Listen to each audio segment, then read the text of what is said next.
Hi, it's Paul Antonelli here. Welcome to another episode of the Ideal Business Podcast. Recording this from a location called Coward Springs, which is located on the Oodnadatta track in outback South Australia. Today I'm going to talk about one of the criteria for assessing how ideal your business is, which is independence. Independence. And when I talk about independence, I'm referring to how independent is your business from you, and also how independent is it from anyone, actually. Is there a requirement for any specific person to be involved or engaged in your business for it to continue to grow and expand and succeed? This is an important thing. And what I'm going to talk about is why it's important, and the sort of things that you can do today that you can implement a change in your business to improve the independence of your business, both from yourself and from any specific individual or person within your business. It's a bit of a dream, really, isn't it? To have a business that runs without you, continues day in, day out, successful, is profitable, and having it fully independent from you is I believe should be an ultimate goal for all business owners. Even if you want to be involved in it, that's different, but actually having that as an outcome would be great. And the reality is only a small percentage of entrepreneurs get even close to achieving a high level of independence. I've worked with a lot of clients and very successful business owners, but achieving a high level of independence is a completely different sort of an outcome. So if this is if it's actually the ultimate dream, running a business, having a machine that just takes place and this with or without you, why is it so elusive? Why is it so hard to achieve if it's the ultimate goal? I think there's some, I think mindset has a lot to do with it. And so I think there's some blockers that we as entrepreneurs, as founders of a business, have to sort of move through, because I think there's not often any practical applications. It's more our thinking. So let's have a think about what are some of these blockers potentially. Firstly, the sort of statements of what I've heard business owners say when we've had these discussions is what we do is very unique. And with our approach, it's just impossible to find the right people. I can't find the right people. So there's things that I just need to do myself. Another viewpoint is I can't afford to bring people on to do things that I don't want to do. So I'm stuck doing them. My clients only like dealing with me and don't really want to deal with anyone else because, it's been me. They've been dealing with me for years. I've tried this before, but always ends up in a mess. So it's not really workable. I have to know what's going on across the business to make sure things are operating properly. Another one is, look, no one can actually do it to the standard that the level that I want. So it just won't work for me. It just frustrates me too much. So do these sound familiar? So these are often why I would suggest that a lot of businesses and business owners have a dependency on each other.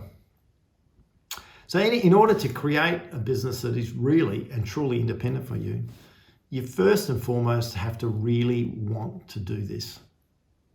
It's a really important point. You have to go, yes, I want a business that's independent from me. And you want to have it as part of your core objective, part of your ideal scene. And you might have specific roles in your business that you enjoy and you thrive on, and that's fine. But that's choice. That's where you choose that you want to be involved in different parts of your business rather than having to. And that's the biggest difference.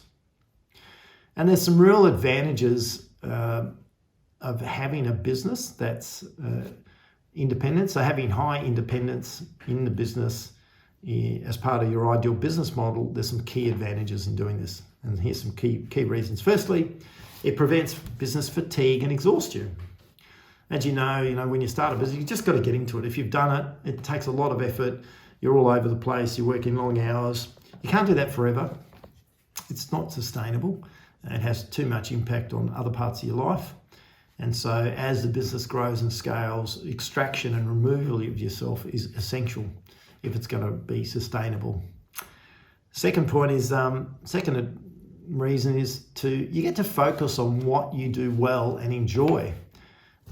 So as per the first reason, so then you can go, look, I'm really good at business development, or I love product innovation, or I love dealing with clients, or whatever it is. Or you might go, I actually, just want to stay at a strategic level. So by being able to create independence, you can focus on what you do well and what you enjoy instead of having the things you have to do. These things will then have a positive impact on your personal life and those around you, because you've got more flexibility and the business isn't all consuming. And so this is when I talk to entrepreneurs, they're always looking for freedom, flexibility, and this will, by creating independence, it will deliver that. It will increase the value of your business. So having a business, what increases value of a business is lower risk. The lower the risk, the higher the value for a business. And one of the things that impacts on risk is dependence on specific individuals, particularly the business owner. So if you can remove dependence from you, it'll increase the value of your business and make it more attractive when you're at the aim, when you come to a point of wanting to sell the business. It's a key thing to understand. I mentioned there's another podcast which I talk about being the bottleneck. We can only take our business to a certain level before we actually become the bottleneck. What that means is that we're sort of stopping things from moving. We're limiting the business by our own skills, our lack of knowledge in certain areas. So by removing yourself, you can bring expertise and knowledge to a higher level, which enables the business to move to the next level. And when you go through this sort of process, if you put everything in place, it not only removes dependency from yourself, but also on any other specific people. So, it doesn't matter if a particular individual leaves the business, and, think about your business now. If someone left, what would it be like? Is that a risk for you and your business? Are you comfortable with that, knowing that could take place? So there's some reasons and some advantages to having a business that is highly independent from you. So if you want to go about doing that, how do you do that? How do you create a business that's more independent, has high independence as part of your ideal business model? All right, one of the tools, I'm going to talk about some different things to consider. The time matrix. I talk about this in detail in another podcast. And in essence, it's about finding out exactly what you are spending your time on currently in the business. And basically the time matrix is tracking your time in a particular format over, say, 3 or 4 week period, so you can understand where you're spending your time and where the business is dependent on you. So listen to that podcast if you haven't already done so on the time matrix, and that'll outline how that works. So that's step one, is really, in order to create independence, you have to know where the dependence exists and to what level in the current setting. That's important. Another tool is writing stuff down, hatting. The way that a way to describe it is, and you hear the term getting pulled all over the place. So if you think about an image where you're in the middle of a room and you've got a belt around your waist and you've got all these ropes clipped to this belt, this big belt around your waist. And these ropes disappear off into different rooms or different areas of your business effectively, and there's a pull here and a pull there and a pull there. And so if you don't want to feel like you're being pulled all over the place, you need to basically unclip these ropes, these lines, these communication lines to you. And the only way that you can do that, you can do it two ways. You can just unclip it and drop it on the ground. That'll definitely remove the pull, but it means that it won't get done properly, or things might fall apart, things aren't working that well, you can cause other issues. The best way to do it is to clip that onto someone else's belt. So you actually take it off your belt and put it onto someone else's belt. So in order to do that, you have to transfer that. You have to do a level of hatting, which means writing it up. So if it's something you've always done, you can't sort of just employ someone and say, I've done this, can you do this? Go away, get on with it. It doesn't really work that well. You need to write up. So we have a procedure where we write up a hat or write up a procedure. We might use videos for training, and you can only then know that you've unclipped that line from your belt and put it on someone else's, or you've transferred that hat when it's written up. So the first thing is to have an organisation, and this is not just for yourself, but for other team members, to write things up. Write things up. Should just happen all the time. Write procedures, write a hat, write a role, write a policy. By doing that, you're creating independence, because it means that anyone can pick up that particular activity and that role. So that's a thing to implement. And probably something else to think about within the business as well is when you look at, as you start a business, you often have to sort of deal with a lot of things yourself, and you might not know, look, I don't really know how to do this, but I've just got to get on with it.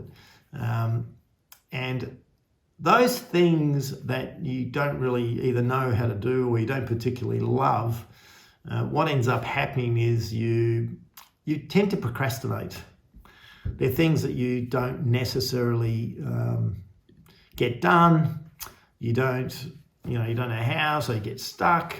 And so you might not have and this is an issue, because the more you get involved in and the more things, new initiatives in your business, you continue to create more dependence on you. And so you need to draw that line in the sand at some point in time. And so instead of thinking about how you're going to get something done, if it's something you don't want to do, you're not interested in learning more about it, then you should think about who can help you do that. Is it an organisation? Is it another individual? Is there a team member that you have at the moment? So stop thinking along the lines of how can I do this? How can I get this done? And start thinking about who is out there that would love to do this, or who's on my team that I could get involved in this. Because that'll be a bit of a game changer if you can use that thinking. And often we do the way we build businesses is how do I do this? And we learn, we get involved in this and marketing and that and all sorts of things.